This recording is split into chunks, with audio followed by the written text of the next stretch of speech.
اگر کسی نے اپنا رزق بڑھانا ہے تو وہ استغفار کو پکڑ لے. انفیکٹ رسول اللہ صلی اللہ علیہ وسلم میجورٹی صحابہ جب ان سے کوئی ذکر پوچھتے تھے تو یا وہ درود ابراہیمی بتاتے تھے یا وہ استغفار بتاتے تھے. یہ ثابت ہے صحیح حدیث سے. تو استغفار کے بارے میں ایک حدیث یہ بھی آتی کہ رسول اللہ صلی اللہ علیہ وسلم نے فرمایا کہ جو شخص استغفار کو کانسٹنٹلی اپنا لیتا ہے, بہت زیادہ کانسٹنٹ استغفار کرتا ہے, اللہ will make a way out of ہم فرام ایوری ڈیفیکلٹی. اللہ تعالیٰ اس شخص کے لیے ہر مشکل سے کوئی راستہ نکال دیتا ہے. تو میں نے خود بھی پرسنلی اپنی لائف میں دیکھا, ایم شور کہ آپ لوگوں نے بھی دیکھا ہوگا کہ جو بندہ بہت زیادہ استغفار کرتا ہے اس کے معاملات آسان ہوتے ہیں, اور جو بندہ جتنے گناہوں میں پڑا ہوتا ہے اور استغفار جو ہے نہیں کرتا ہے تو پھر ظاہر ہے کہ اس کے معاملات پھر بہت تنگ ہو جاتے ہیں, اس کی لائف بہت تنگ ہو جاتی ہے. اسی طرح سب سے جو بہترین, یہ ون آف دا فیوریٹ آیاز ہے صحابہ کی. میجورٹی صحابہ جب ان سے پوچھا جاتا تھا کہ آپ کی فیوریٹ آیا کون سی ہے, صحابہ کی آپس کی کنورسیشنز یہ ہوتی تھی, بیٹھ کر ایک دوسرے سے ڈسکس کرتے تھے کہ آپ کی فیوریٹ آیا کون سی ہے, آپ کی فیوریٹ آیا کون سی ہے. تو چیپٹر 39 ورس نمبر 53, سورہ زمر ورس 53, قل یا عبادی الذین اسرفوا علی انفسہم لا تقنطوا من رحمت اللہ.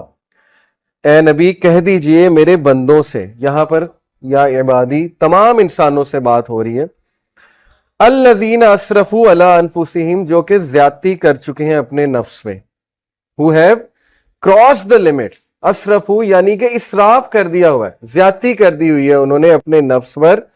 کیا کہو انہیں, لا تقنطوا من رحمت اللہ, کہ اللہ کی رحمت سے مایوس نہیں ہو. ان اللہ یغفر الذنوب جميعا, بے شک اللہ تعالیٰ تمام گناہ معاف کر دیتا ہے, تمام گناہ معاف کر دیتا ہے.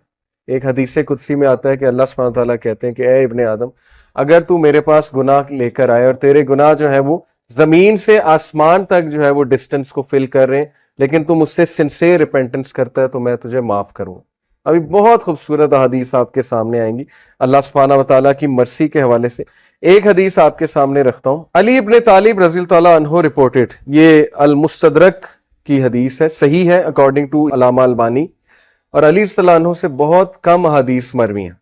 علی رضی اللہ عنہ reported the messenger of Allah صلی اللہ علیہ وسلم said, verily Allah is astonished. اللہ کی astonishment یہ اللہ کا ایٹریبیوٹ ہے, اور اللہ کیسے اسٹانش ہوتا ہے یہ ایک ظاہر ہے کہ متشابہات میں سے اللہ knows best, لیکن اللہ is astonished at a servant, اللہ ایک انسان پر اسٹانش ہوتا ہے when he says there is no God but you, لا الہ الا انت, but I have wronged myself so forgive me, for none forgives sins but you. یہ ایک دعا ہے پوری, یہ دعا میں آپ کو پڑھ کے سناتا ہوں. لا الہ الا انت انی قد ظلمت نفسی فاغفر لی ذنوبی انہ لا یغفر الذنوب الا انت. یہ پوری عربی میں جو ہے وہ دعا ہے. دعا کا ٹرانسلیشن کیا ہے, there is no God but you, I have wronged myself so forgive me, for none forgives sins but you. اللہ اسٹونش کرتا ہے ایسے بندے پہ, اور اللہ کہتا ہے my servant acknowledges that he has a Lord who forgives and punishes. اللہ angels کو کہتا ہے, اللہ تعالیٰ بولتا ہے کہ کیا میرا بندہ یہ ایکنالج کر رہا ہے کہ اس کا ایک رب ہے اور وہ رب جو ہے گناہوں کو معاف کرتا ہے, یعنی اللہ کو اتنی خوشی ہوتی. اسی سے ریلیٹڈ ایک اور حدیث ہے کہ جب ایک گناہ گاری, صحیح بخاری کی حدیث ہے, جب ایک گناہ گار شخص اللہ سے گناہوں کی معافی مانگتا ہے تو اللہ کو اس طرح کی خوشی ہوتی ہے جیسے ایک انسان جس کا کیمل ڈیزرٹ میں لاسٹ ہو گیا تھا اور وہ اپنے کیمل کو ڈھونڈ رہا تھا, اور اس کیمل پہ سارا سامان تھا, اس کیمل پہ پانی بھی تھا, اس کا باقی بھی دیگر سامان تھا, اور اچانک اسے دور سے وہ کیمل چلا نظر آتا ہے تو وہ خوشی میں آپے سے باہر ہو کر جو ہے وہ یہ کہتا ہے کہ اے اللہ میں تیرا رب ہوں اور تو میرا بندہ ہے. یہ حدیث کے الفاظ ہیں, یعنی خوشی میں اس طرح کے الفاظ کہہ دیتا ہے. تو اللہ تعالیٰ کو اس لیول کی جو ہے وہ خوشی ہوتی جب گناہ گار بندہ اللہ سے بات کرتا ہے, جب گناہ گار بندہ اللہ سبحانہ و تعالیٰ کو پکارتا ہے. ہمیں آن دی ادر ہینڈ شیطان نے جو وصفہ ڈالا ہے کہ تیرے تو اتنے گناہ ہیں, تو اتنا گناہ گار ہے, تو اس قابل ہی نہیں کہ اللہ تک تیری بات پہنچے یا اللہ تجھے رپلائی کریں یا اللہ تیری آواز سنے. حدیث تو کمپلیٹلی اس کے برعکس کہہ رہی ہے. حدیث تو کہہ رہی ہے کہ گناہ گار بندہ جب توبہ کرتا ہے اس پر زیادہ خوشی ہوتی ہے اللہ تعالیٰ. And it perfectly make sense. میں ایک ٹیچر ہوں, آپ میں بھی شاید کوئی ٹیچر ہو, جب اچھے اسٹوڈنٹ جو ہے وہ اے لیتے رہے, اے اسٹار لیتے رہے, مجھے کوئی اتنی خوشی نہیں ہوتی, میں کوئی سرپرائز نہیں ہوتا ہوں. لیکن جب بیک بینچر اور ایک ایسا اسٹوڈنٹ جس کا ریکارڈ ہی کوئی نہیں ہے وہ اگر اچھے نمبر لے لے تو میں اسٹونش بھی ہوتا ہوں, اور ظاہر ہے کہ مجھے دگنی خوشی ہوتی ہے, شاید اس سے بھی زیادہ خوشی ہوتی ہے. تو it perfectly make sense. Okay, تو یہ اسٹانشمنٹ کے بارے میں, اللہ کی اسٹانشمنٹ, یہ اللہ کا ایٹریبیوٹ ہے کہ رب اسٹانش ہوتا ہے, اور اسی لیے اللہ نے اپنے عرش پر لکھوایا نا کہ ویریلی مائی کمپیشن اوور کمس مائی wrath, بے شک میری جو نرمی ہے یا میرا جو کمپیشن ہے, میری جو محبت ہے, میری جو مرسی ہے, وہ میرے غصے پر حاوی ہے, وہ میرے غضب پر حاوی ہے. اور ایسا ہی ہے, ہم اپنی زندگی کے معاملات دیکھ لیں, اگر اللہ ہمیں ہمارے گناہوں پہ فوراً پکڑ شروع کر دے تو شاید ہم میں سے کوئی بھی زندہ نہ بچے, شاید ہم میں سے کوئی بھی جو ہے وہ اس زمین پر چل نہ سکے. لیکن کتنے چانسز دیتا ہے, کتنے چانسز دیتا ہے اللہ. آپ یہاں سے اندازہ لگا لیں کہ خالد بن ولید کو چانس دیا اللہ نے, ایک ٹائم پہ وہ دشمن ہے رسول اللہ صلی اللہ علیہ وسلم, اگلے ہی ٹائم پہ وہ ایک ایسے کمانڈر بنے کہ ان کے سیف اللہ کا لقب ان کو دیا گیا. حالانکہ ظاہر ہے ایٹ ون مومنٹ گناہ کر رہے ہیں, نبی کے خلاف تلوار نکال رہے ہیں, اس سے بڑا گناہ اور کیا ہے. بہت بڑے بڑے گناہ لوگوں سے ہو جاتے ہیں, لیکن اللہ کا دروازہ ہمیشہ کھلا ہے, اللہ کا دروازہ کبھی بند نہیں ہوتا. انسان خود دروازہ بند کرتا ہے, اللہ کبھی دروازہ بند نہیں کرتا.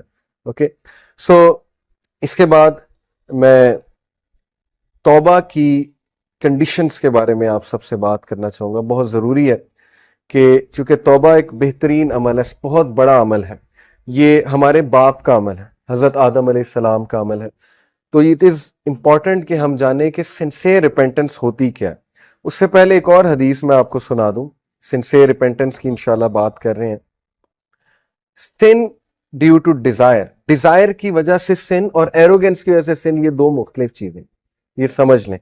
ابو نعیم رپورٹڈ, یہ حلیت الاولیاء ایک کتاب ہے بہت زبردست, اس میں سلف کے واقعات موجود ہیں.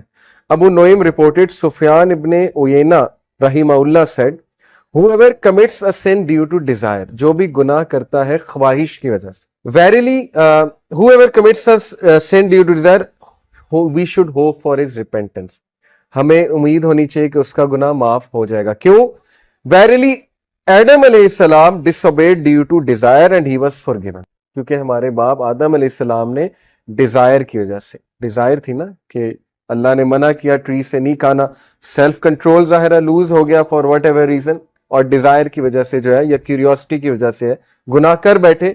تو انہوں نے کہا کہ انہوں نے سفیان ابن عیینہ نے کہ اگر کوئی شخص ڈیزائر کی وجہ سے گناہ کرتا ہے تو اس کی معافی ہے, but if a sin is committed due to pride and arrogance then fear that the perpetrator may be cursed. لیکن اگر کوئی شخص متکبر ہو کر, اور جیسے فرعون تھا, انا ربکم الاعلی, تکبر, ایک تو گناہ کر رہا ہے, بچوں کو مار رہا ہے, آگے سے اعلان کر رہا ہے کہ میں رب ہوں, میں زندگی دیتا ہوں, میں موت دیتا ہوں, تو یہ والا جو سن ہے اس کے بارے میں ہے کہ that person will be cursed.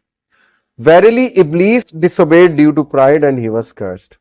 انہوں نے کہا کتنی خوبصورت, کتنا خوبصورت کمپیریزن ہے کہ آدم علیہ السلام نے بھی گناہ کیا لیکن وہ گناہ ڈیزائر کی وجہ سے تھا, پھسل گئے, لیکن ابلیس کا جو گناہ تھا وہ تکبر کی وجہ سے تھا, وہ پرائیڈ کی وجہ سے تھا, تو وہ کرسڈ ہو گیا, اسی لیے ہم اسے رجیم کہتے ہیں. تو اگر آپ کسی کو گناہ میں مبتلا دیکھیں تو اس کو پہلی تو بات جج نہ کریں, کیونکہ وہ شخص سٹرگل کر رہا ہے, وہ کون سا پرائیڈ میں کر رہا ہے. بہت سے ایسے گناہ, مسلمان تو پرائیڈ میں نہیں کر سکتا, میں نے تو آج تک ایسا مسلمان نہیں دیکھا جو گناہ کر کے